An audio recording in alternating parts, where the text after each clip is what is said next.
Welcome to the Back Office Show, your peek behind the privacy curtain of successful healthcare operations. Get ready to learn how every bedpan is a potential gold mine in every staff meeting, a strategic summit. All right, I'm getting a little carried away here. Get ready to learn from the grandmasters of healthcare, their secrets for success. And now, let's welcome your host, Steve Shane.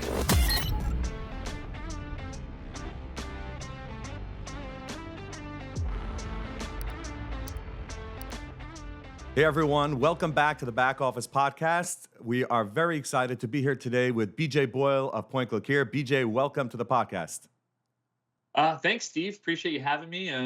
Really excited to be joining you here and get a chance to chat. Same here. I'm so excited to talk to you. And for the audience listening and watching, I just want to tell you that you're in for a phenomenal conversation because BJ packs the best punch that you can think of because he's got so much knowledge in his head and so much information that we're going to try to pull out slowly and painlessly. But he's also very down to earth. He's been in facilities. He's been boots on the ground. He knows what goes on and what challenges you face in your facility. And he's looking to make your life easier. And that's really, I think, a lot of the messaging that you're going to hear throughout our conversation. Spoiler alert, is about how we can make your life easier and how Point Click Here does a phenomenal job doing that. BJ, you're the CPO at Point Click Here. What does a CPO do every day? Well, first of all, thank you for that introduction and appreciate that. So I'm currently the Chief Product Officer at Point Click Here, which kind of means that I have responsibility for all of the products that we build and serve across all of our markets, right? So as we think about Point Click Care today, and reason why we're here, obviously serving long-term post-acute care in both skilled nursing and senior living and abroad, but also our care coordination network servicing hospitals and health plans and more. And so our product portfolio spans across all of those. I've been at Point Click Care for about 8.5 years now, but I've really grown up, as you alluded to, I've really grown up in the intersection of technology and really long-term post-acute healthcare. My first job out of school, and here I am still just a few years later, Steve. Your first job out of school was in post-acute healthcare related or tech related? Tech. So my very first job, I joined a small company. I think I was like employee 17 or 18, and the company had been building technology that was in the supply closets of nursing homes back in the day. So we were the ones putting these little yellow stickers in all the briefs in there or the package, and you pull them on, you'd scan them. And so my first job was going around the country, training and implementing, spending time in supply closets and SNFs all across the Midwest. Wow. And then, I remember thinking I was a big shot, and then realizing that people weren't really listening to me because I was finding these yellow stickers all over the walls and other places. I'm like, no, we can't do that. So I learned a lot about how to effectively communicate. And then that company was called Resource Systems, and we quickly went from those yellow stickers into we built what was effectively the first sort of point of care technology put in the hallways. So we a product called Care Tracker was sort of our baby that we put these as we're kind of all used to touchscreens and monitors now in the hallways. We were the first to do that, and wow. Really where I got, I learned so much. I was implementing it. I was installing it. I was spending hours across all of the shifts training nurses and nursing assistants how to use it. And I learned so much about the industry, but also when you're building or implementing a product that you can't add to the burden, you've got to try to take away from it. Because if you don't, even though it's not a yellow sticker, they'll still ignore it and they still won't find it important. Right. They just can't stick tablets on the wall, but they would. Yeah. It's so true. It's a challenge that everybody has in the industry, us as well. is that it's hard to remember that in a facility that has so many moving parts that one area that you're focusing is not what they spend their entire day doing. It could be the yellow sticker in the supply Yeah. closet or Yeah. something else that you feel is that important piece that they are not giving enough attention to. But that's not everything going on. They've got fires to put out every second, patients that need care, families that need attention, the state, the government. There's so much going on. And I always try to remind people like, hey, it's a big picture here. Our thing's important, but let's figure out how to work around what gets done over there instead of having them work around you.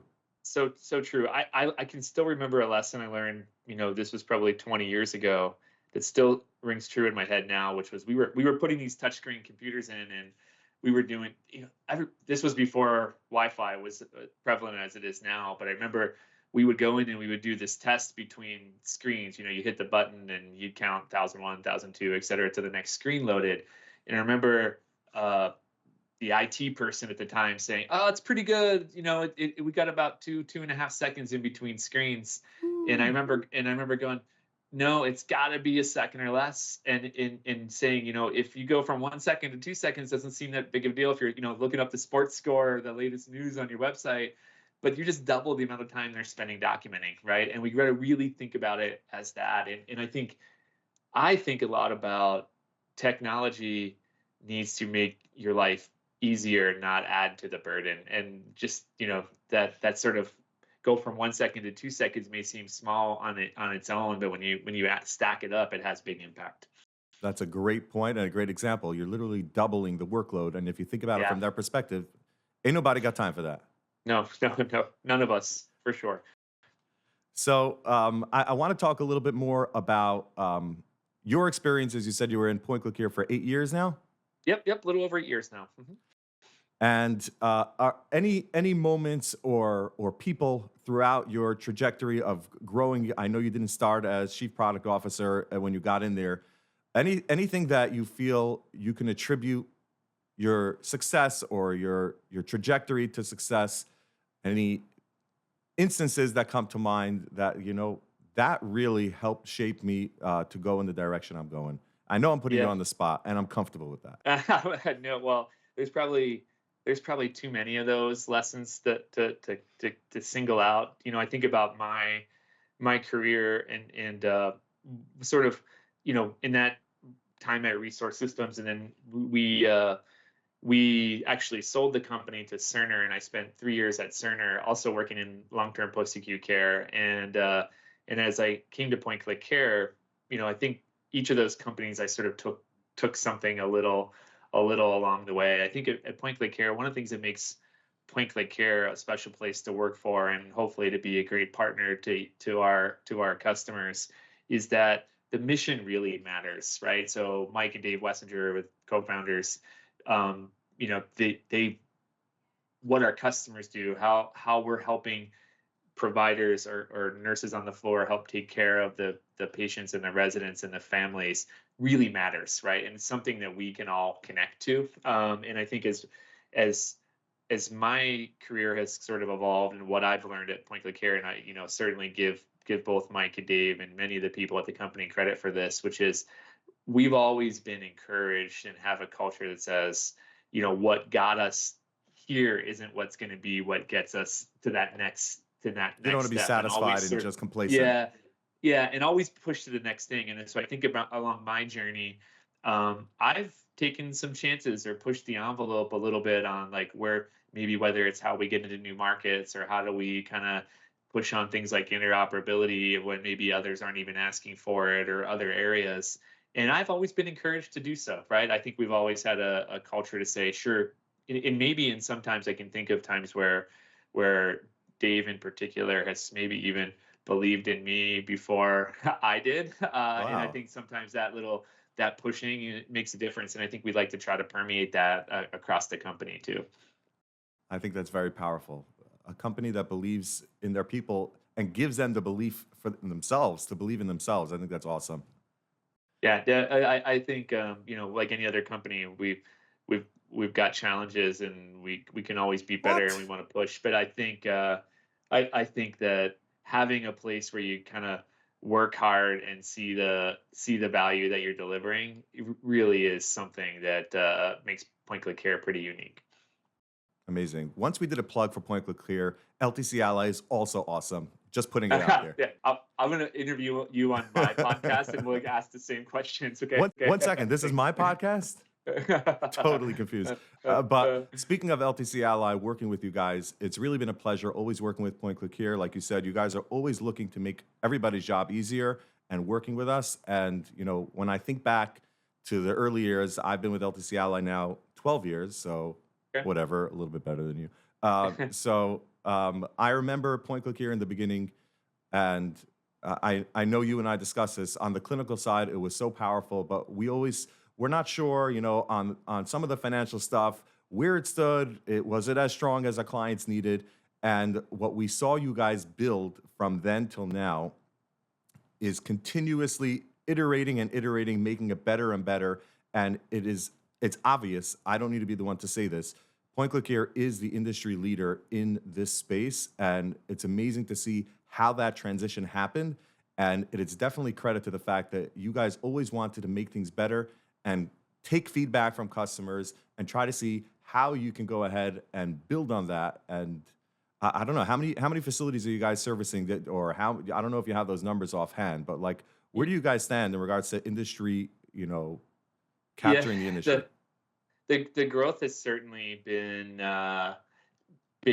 steady. I think today, as we sit here, we've got something like 27,000 plus senior care facilities. I think that's inclusive of senior living, SNF, other senior care communities. We just sort of think across that. And our growth hasn't just been in senior care. You know, 5 years ago, we were entirely only connected to senior care. Today, as we sit here, we're also, you know, with our care coordination network connected into 2,800 plus hospitals. I think we've got 3,000 plus ambulatory clinics. You know, we're working with different states and government agencies around how do we connect the dots. And I think that isn't just about Point Click Care growing and planting its flag in places. It's really about the same mission that you mentioned, which is, hey, we've noticed how does our financial kind of evolve and go through.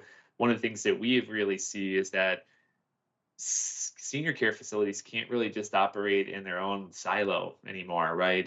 It's how are I working with value-based care providers? How am I in with my hospital referral partners? How am I looking within my community, whether I'm participating with or taking on risk in a value-based care program? And because of that, we really have to put that resident, that family in the center. And that resident's healthcare journey doesn't just start the time they walk through the front door of the skilled nursing facility. There was a whole history before, there's a whole history after. And how do we make sure that that data flows is an example of where we sort of make those investments to kind of go through. And so I think that's an example of, you know, your point, and we really appreciate sort of you acknowledging, but I think the heart of Point Click Care has always been surrounding ourselves with really strong customers and making sure that we help deliver value. And I think that is something that we continue to, and we feel like we could even be better on moving forward on how do we make sure as complication happens or as the industry gets more complicated. But that growth and looking at how do we put that resident in the center, I think is something that everybody needs an example of that. That's a great point. Yeah. You mentioned, BJ, the Care Coordination Network, which I don't know if our listeners are familiar with what that is and how it goes beyond the skilled nursing facility itself. Could you elaborate a little bit on what that is and how the structure of it kind of is built?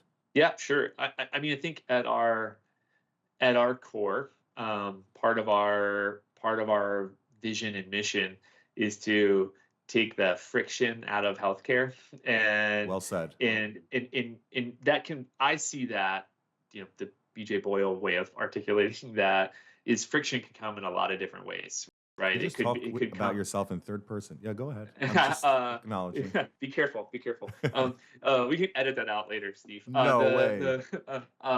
So, you know, that friction can come from having to spend too much time logging into systems with multiple passwords or too much time to document. But it also can come from when a family member is getting admitted into a skilled nursing facility and their medication list didn't come through, or their history hasn't come through. And when we think about the friction of any of our healthcare journeys, that this care coordination network is really about every step along the journey to make sure that the right information flows and is available to help take that friction out and make it more seamless. And so we've grown that over the last 5 years. We really started looking at, say, how do we take those states or those areas where we have a strong post-acute network and connect the dots with health systems and referral partners, so that we want to make sure when someone comes or goes out of the SNF that information follows. So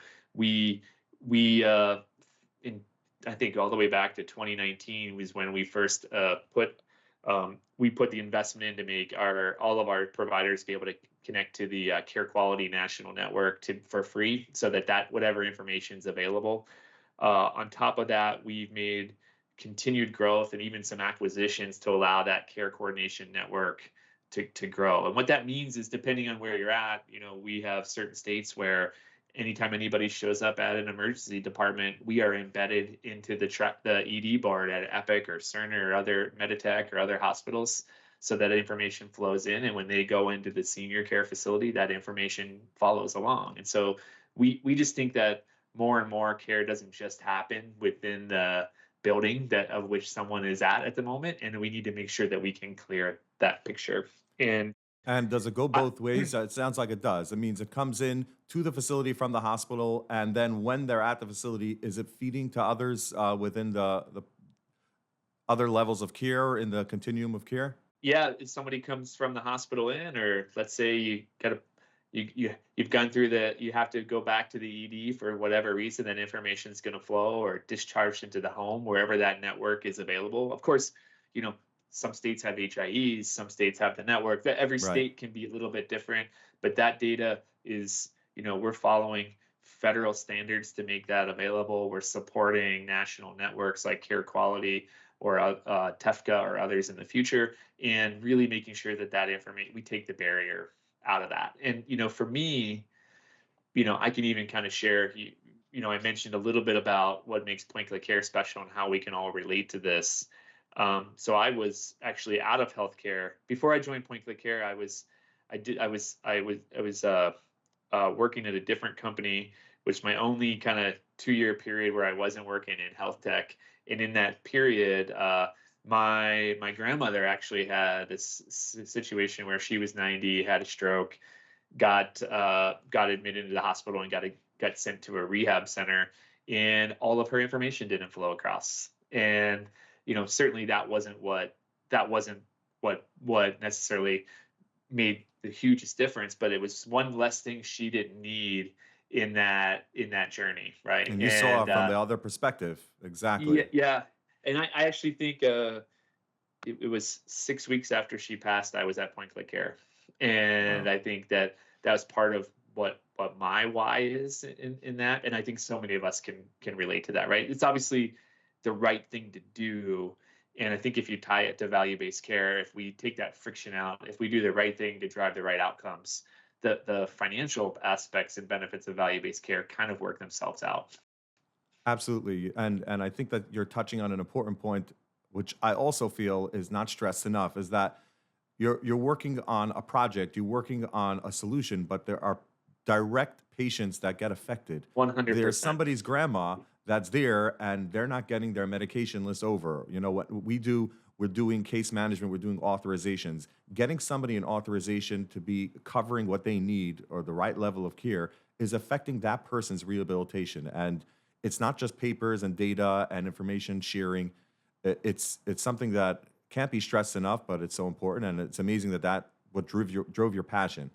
Yeah, it's so important for all of us to remember that. I think I think as we hire new people into Point-Click-Care who maybe haven't spent their career in healthcare, I think it's really important for us to remember that and to help remind them.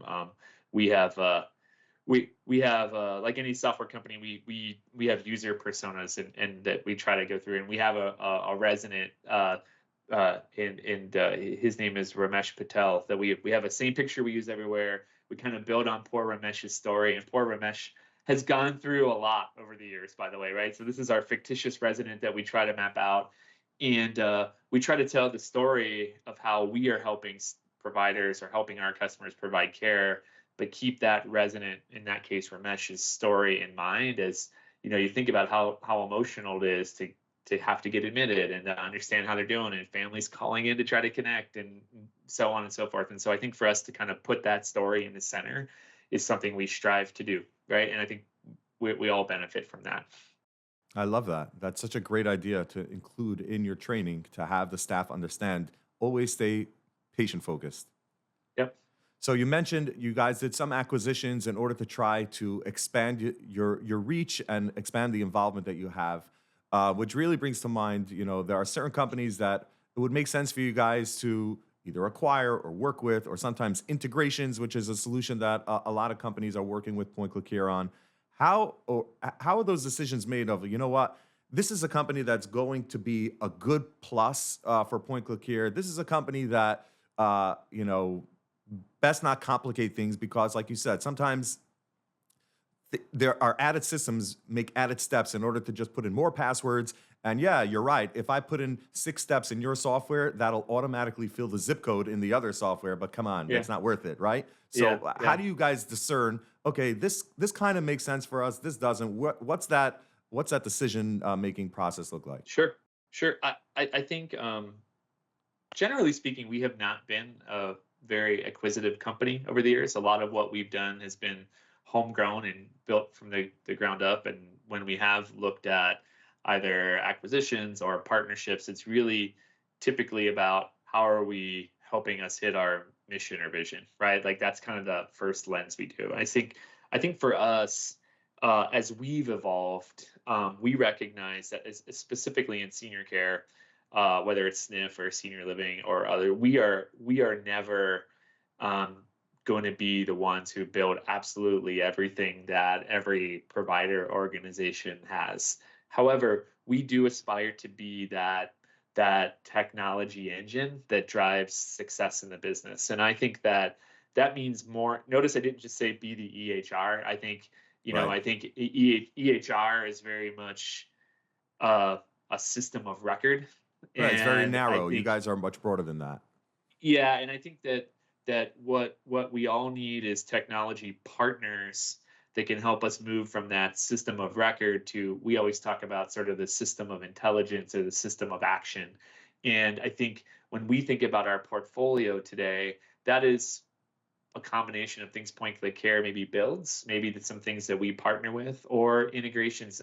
For example, in our marketplace now, we have over 400 vendors live on the Point Click Care marketplace. This is a big part of our kind of strategy, which is to say, we think that Point Click Care can be the hub, but we also want to empower specialty providers. We just recently launched a new use case on the marketplace for therapy vendors, right? So everybody has a therapy, either they own or they outsource therapy, and that therapy documentation is really important. And we've had some legacy integrations, but we felt like that could be bidirectionally in workflow even better. And as we work through that, I think there's examples like staffing and some of the HR systems and other things that won't necessarily be something we ever go after, but should be an integrated part of your tech ecosystem. And that's how we want to do that. So if I'm understanding, sorry to jump in, just so I want to make sure it's clear. So you're kind of looking at yourselves more as like a platform, kind of like an app store for, people that can create something and integrate with Point Click here. But what I just want to understand, and I'm sorry if I'm drilling on this, just really I think others would appreciate it, is that it sounds like the litmus test of when you guys decide this is something we're going to do versus this is something we'd love to welcome someone from the marketplace that can do that and integrate is, are we going to provide the best solution for the end user, or can the marketplace perhaps create that better on their end? Is that right? I see you probably, I'm not sure if you agree. Sure, and Stephen, sometimes it's both. Okay, right. sometimes. So I think for us, there isn't a one size fits all approach that always says, are we going to build versus partner? But I think in those cases, certainly we believe there are certain areas where a fully integrated, built by point click care that we have a strong path to value for our customers, right? Right. So if you think about, you don't want to document things in 10 different places. If you want to make sure it's there, we think we have a strong path to value. We also acknowledge that there is great innovation happening in the space around us. We're not always going to be the only vendor, but we want to make sure that those technology components can integrate with us and can complement that workflow. We started the question to say, when did you look to sort of expand or others? Oftentimes, we're really interested in, so the example I gave in building out our care coordination network, we really felt like there were, and I think this is still showing itself to be true, we really felt like there were some unique opportunities to benefit our residents of senior care providers and also the senior care providers themselves by having a strong network that creates visibility to allow better partnerships.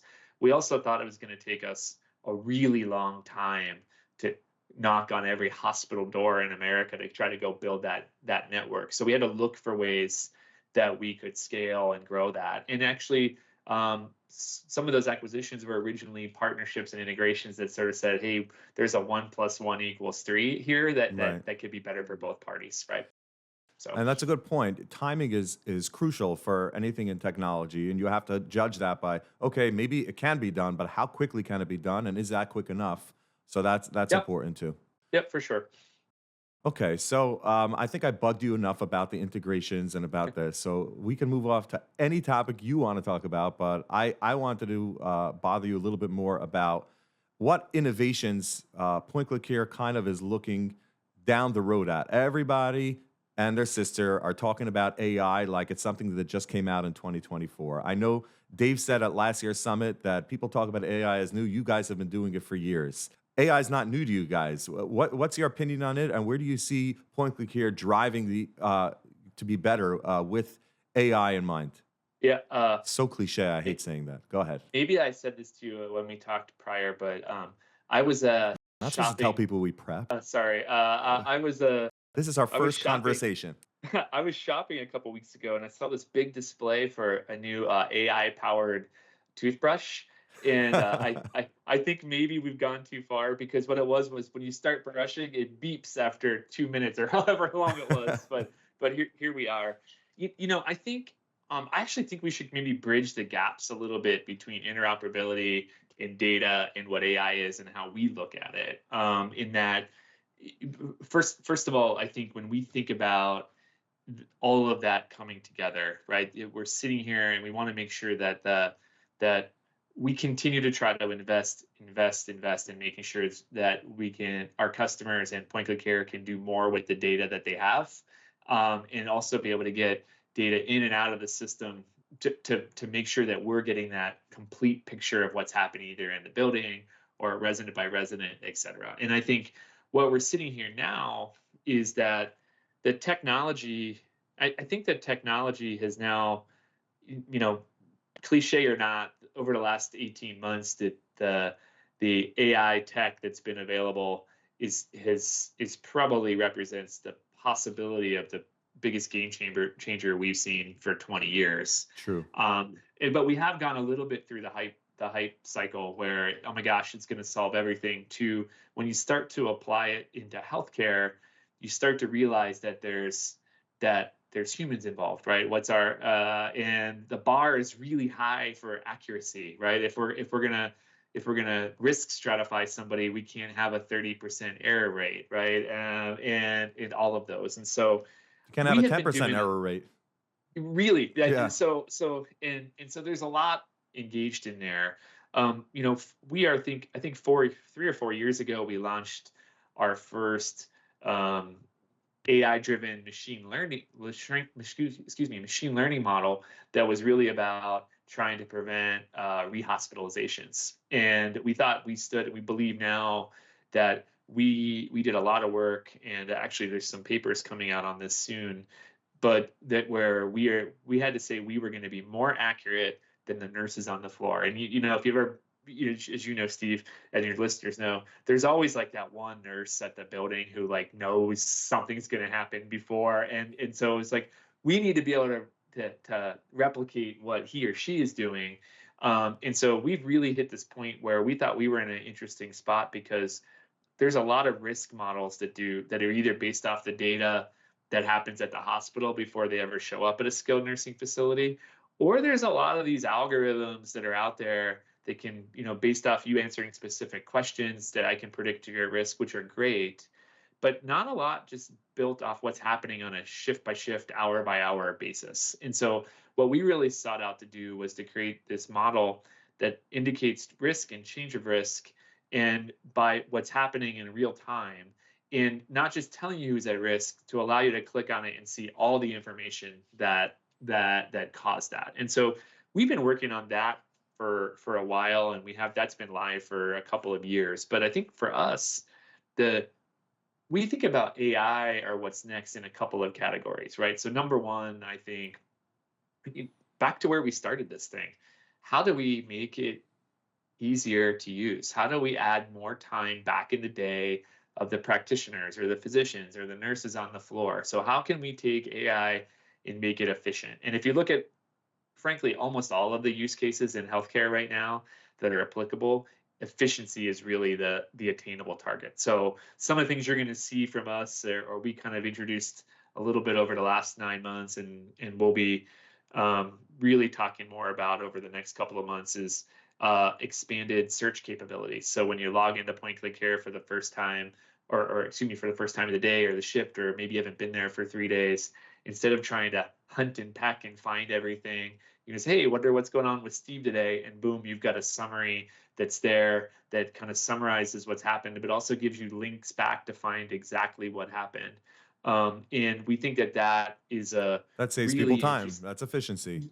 yeah, Absolutely. and if you think about all the different stuff that's entering into your chart today, whether it's even documents you're getting from via fax or labs, or you know, that the amount of time we spend running our 24-hour report, or a shift to shift change, or you know, maybe you were out for 3 days and you came back and you didn't know what was going on with Mrs. Jones down the hall, and you can quickly see what's going on. And I think what you'll see us do is say, how do we drive that efficiency, and then tag that with that risk monitoring. So now you kind of come in and say, hey, we've triaged whoever's on the floor or your unit. This is what you got to look out for. Here's who you should look for first. Here's the summary. What should I do? And I think we think about that as that example. I'll add one more.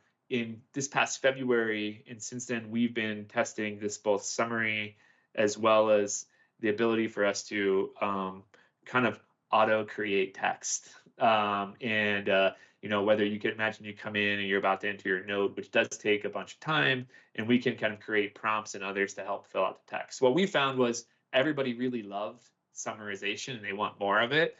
There's still some general discomfort or concern about auto filling out of text, right? So we're going to spend more time on summarization.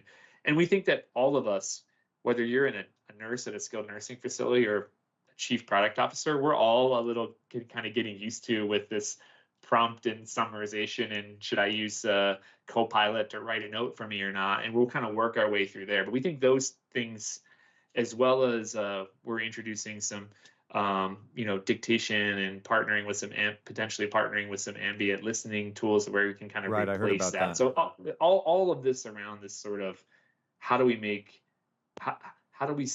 take that time away and add it back so you can do your real, you know, what you're paid to do. What I like about all the examples you're mentioning, BJ, is that none of them are like rocket science, like the toothbrush that's also working with AI. Yeah. It's something that just simply making practitioners' life easier. Here, your documenting is a difficult pain. Here, we're going to try to make it easier for you by preloading text or taking your audio and dictating it, or whatever we're doing. We're going to use as much technology as we can to make your life easier. And that feels right in line with your take away the friction out of healthcare concept. I want to understand, you mentioned interoperability as something that is a big focus. You mentioned value-based care as a little bit of a focus as well. I want to just give that a little bit of time so we could talk about it, because I think technology is helping all of that get better. And what is Point Click Care specifically doing in those spaces? Sure. Again, continue to see some crossover there too, right? Like, so we want you to be more efficient. We want to make sure that we're offering ways to share data both in and out of the system so that you can get this full picture. And we need to make sure that you're able to be successful in value-based care arrangements.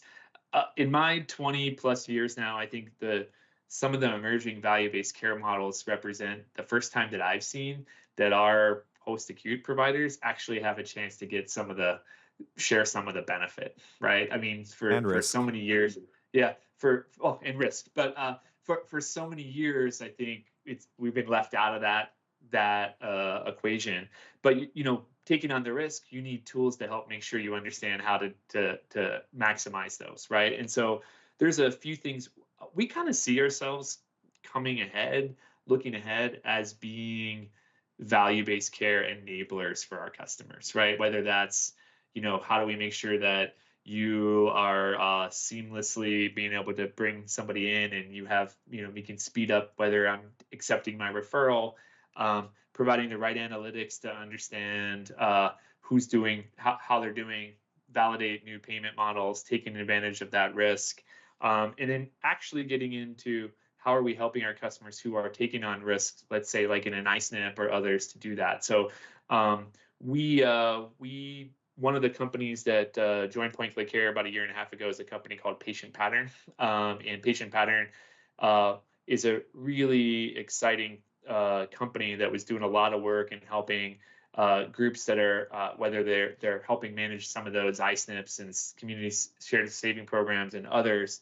And we're kind of rolling that in. And so we've recently kind of taken that as well as launched a version of Point Click Care that's specifically an EHR for practice groups. So that, one of the things that we've heard over time, Steve, is that, if you've got a practice group and let's say you're a nurse practitioner, a physician who's kind of doing the rounds across, let's say 10 different Point Click Care facilities, you probably have 10 different logins and you got to log in and That's a see great point. what's happening here and see what's logging in there. And what this does is this allows you to have one login, see just those patients on your panel through the same pane of glass wherever you're at, right? Make it easier for you to see that, assess, you see the risk score, you can intervene.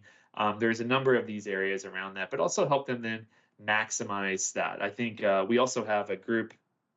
We have a group now in the company who's working with a lot of our customers, helping them understand the possibilities, whether it's joining with a certain health plan provider or how you can kind of save in some of that MLS data or others where you can benefit from and who you should be partnering with and just making data available. And so helping consulting get through there. And so I think that's the sort of evolution we're in is like, I think today there's probably a small subset of our population that feels comfortable taking on risk themselves. And we want to make sure that we can help kind of be an enabler for more do that or participate or be great partners. That's so nice. So you're really looking out for your providers, trying to figure out what solutions they could take advantage of, and you're actually spending time doing that with them. That's Yeah, interesting. 100%. And I think it benefits us all, right? Like I think obviously making sure that our providers are healthy and being able to take advantage of that helps the residents, but also helps Point Click Care make sure that we can continue to kind of bridge those gaps together. Amazing. And more, we have solutions that we can also sell into those plans and those risk bearers. And I think they want to have integrations and visibility as well. So If it helps everybody and everybody's happy, that sounds really good. It sounds like a yeah, smart approach. yep, yeah. And I didn't discuss this with you, but I feel like I want to bother you a little bit more than I have. Let's do it. Yeah. So, if you could tell me just a complete failure that you've done, and I'll share one of mine that did involve Point Click Here, but not in a bad way. I'll tell you about it, but maybe something technical. Aside for the fact that we tried to record this podcast a little while ago, and I had issues tech side, You but just took my eye. anything that comes to mind is like, wow, that that was really bad, and I hope that never happens again, or what you learned from it? Yeah, good question. I'll give Um, you mine while you think about it. How about that? That okay, way I'll give you all right, some go lead ahead. time. Let's do it. Let's do So it. Let's do it. I did a shared event with Point Click here in Malibu, California. We did an event, a CU event for administrators, SNF administrators, so they can get their credits. And it was a beautiful event, really nice and a beautiful resort. We did the presentations in the basement, and I thought it'd be really cool, and I'll feel so high tech if I do one of these like uh, polls where anybody can pull out their cell phone and answer the questions of the Okay. poll and Yeah. Uh-huh. participate, and it's going to Yeah. be interactive, and I'm going to be the coolest presenter and get everybody involved, and they're going to walk away thinking Steve Shane is just so good, which I always like people to think. So the problem is that in the basement of the hotel there was terrible phone service and no Wi-Fi. So my whole presentation was kind of leaning on this poll that I was going to do, and I'm like, okay, everybody, take out your phones and answer the question, and they're like, I can't connect. So, uh, Yeah. Uh, to make a long story short, I hopefully didn't embarrass Point Click here at my presentation, but it wasn't my best. And Now I know why your picture's on our wall that says don't work with him. All right, with we like a got a it. red circle and a line through the face. Right, But right. but I learned from there never to rely on tech as the way that I'm going to get through something. So Yeah. I always have a backup plan. Even if I will, I'll either have it on paper or I'll have it in my mind in a way to do things orally. But that was a complete failure on my end. It did involve Point Click here, but not in a bad way. And that's just something that came to mind. I was like, okay, lesson learned. Yeah. Well, you can always bring the standard a pencil next time and have them send it to you. But Yes. yeah, you know what? I think a lot about there's my career, my lessons is probably filled with a lot of things that we've tried and we've failed and we've moved on. Like I think about being really good at product when we trying to coach the team is that we can't we can't be afraid to fail. Like not making a decision is worse than taking, or excuse me, than making a decision and realizing it was wrong and recalibrating. So I think there's a lot of those where we went too fast and we should have taken more time, or vice versa. But one thing that sticks to mind, a lesson that I've learned is early in my time at Point Click Care, I was actually spending my time almost exclusively on this kind of concept of how do we go build products for hospitals and health systems to kind of connect the dots. And really spending all of my time, I probably had 150 conversations with different providers or risk bearers or other groups. And I felt like, man, I really knew what they wanted, right? I was really good. And I got in front of, I think at the time, in case anybody's listening, we'll see if you can validate this. But at the time, we have like an advisory board for some of our bigger customers, and really excited to kind of go through this. And I just got roasted right from the beginning. There was like, stop that, don't talk about that. We want you to do this. We're never going to do that. And Like, I know everything. Why are you guys questioning me? yeah, like stop talking about hospitals. We need you to fix something else. Like all the normal stuff you'd expect. And I think I've learned a couple of lessons with that. But one thing is that it's really important to make sure that we're socializing and getting feedback from all angles of that problem, right? Like, so I'm coming from it going, I know it, I can see the picture. This is going to help families, residents. This is going to help you. This is really important. And maybe they're not asking for it yet, but part of my job is to help you know what's coming.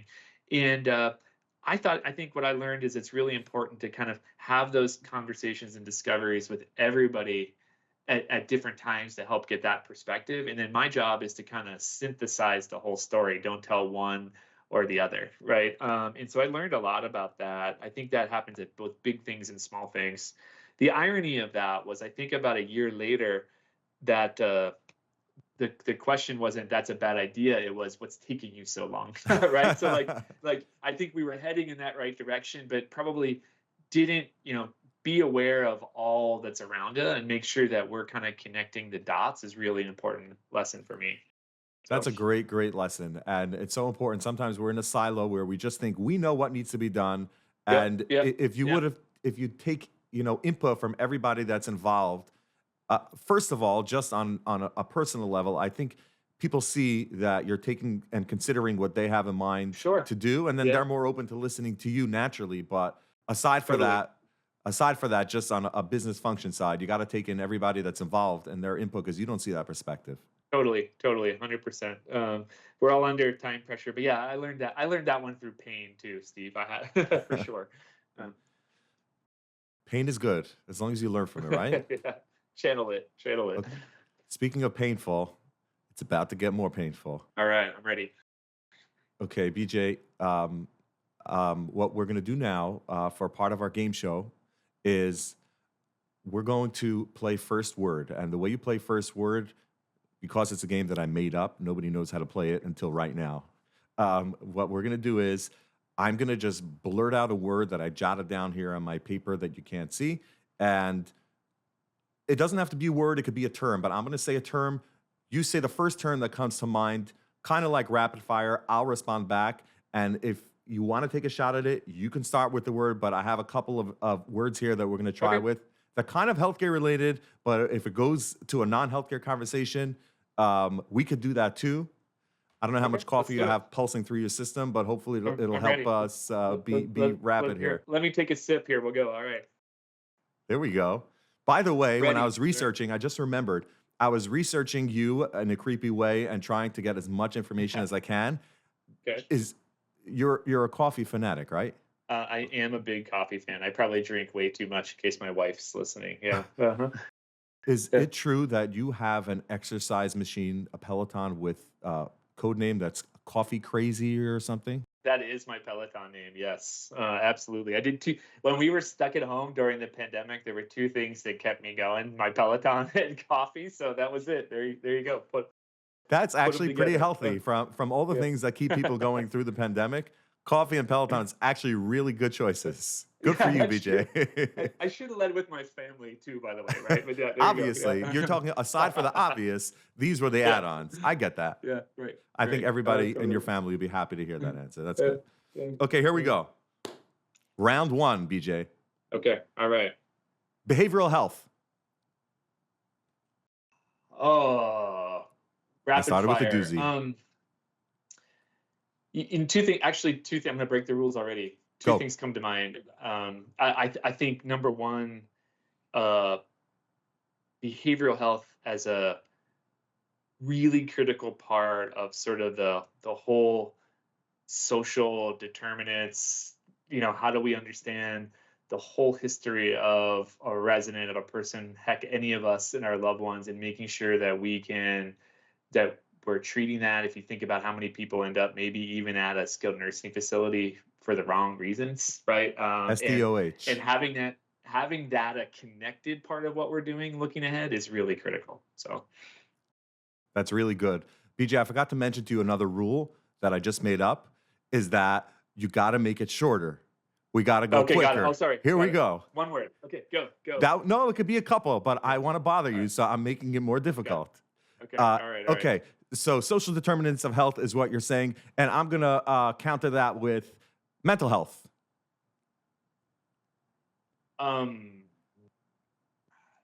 First thing comes to mind. I think He's mental gonna say health. coffee. He's gonna say coffee. Where's my coffee?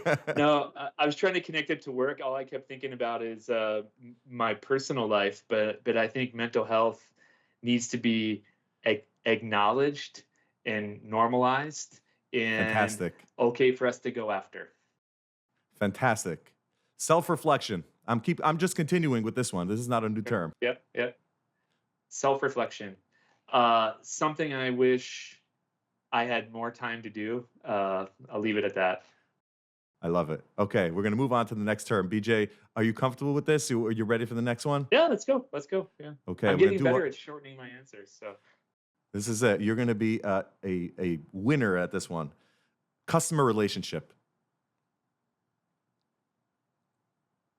I think it's the heart of what any good company needs to be able to do. And I will add to that.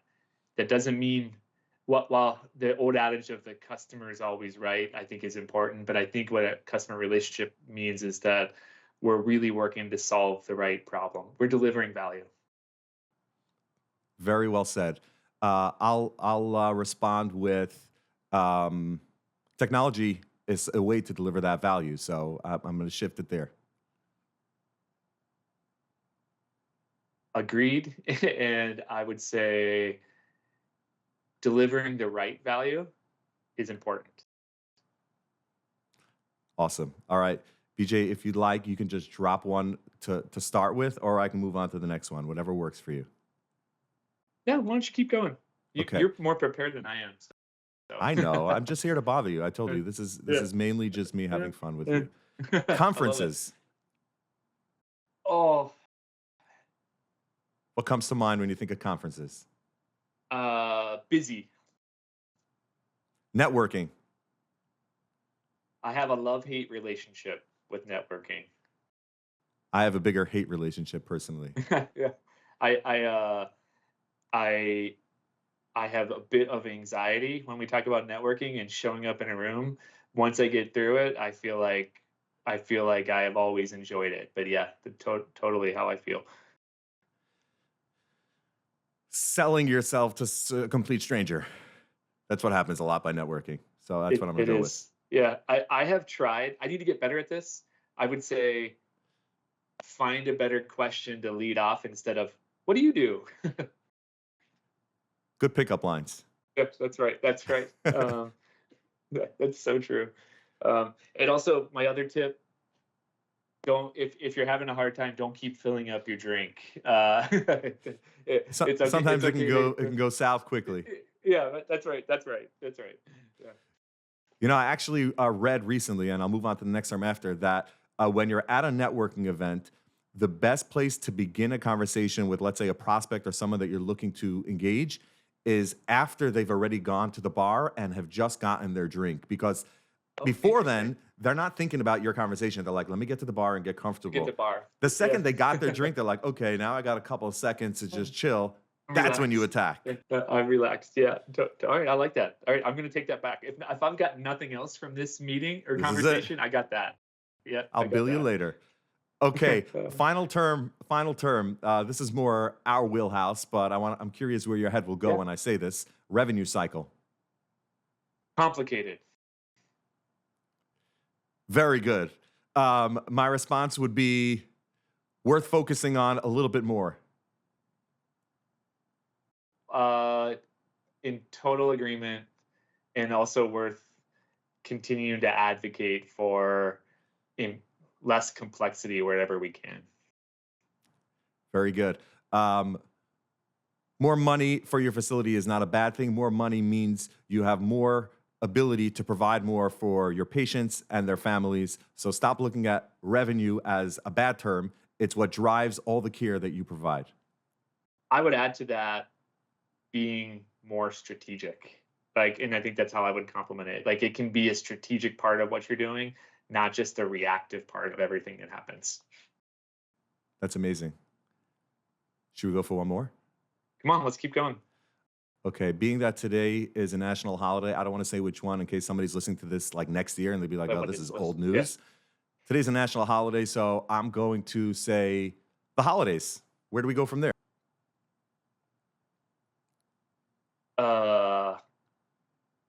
I'm going to give you a long answer really quick. So when you say that, I think of the U.S. Thanksgiving for my Canadian friends because my birthday is always around there. And getting a birthday candle and a piece of pie has always been a favorite tradition of mine. So what's your favorite tradition? Oh, wow. I love that. What is my favorite birthday tradition or holiday tradition? Either. Birthday tradition. I just hit actually a big number this past year. I'm not going to share it, although people are now looking at me like, how old is he? I don't like making big deals about it because I feel like if I could just keep it really quiet, people won't find out how old I'm getting. So to celebrate my birthday, my family want to do let's make a lot of noise, big thing, invite the friends, invite the family. We're going to just go crazy. And I'm like, let's do that next year. And this year we just do something small with just us. And then my plan is the next year, I hope they forget about it. So that's my secret trick. I like that. I like that as well. Totally. BJ, it was really been a pleasure getting to know you, first of all, and also getting to interview you and bother you. I hope you didn't mind. This was awesome. Did not mind at all. I think I love the format and really appreciate you kind of reaching out and including myself or anybody from Point Click Care. So really appreciate it.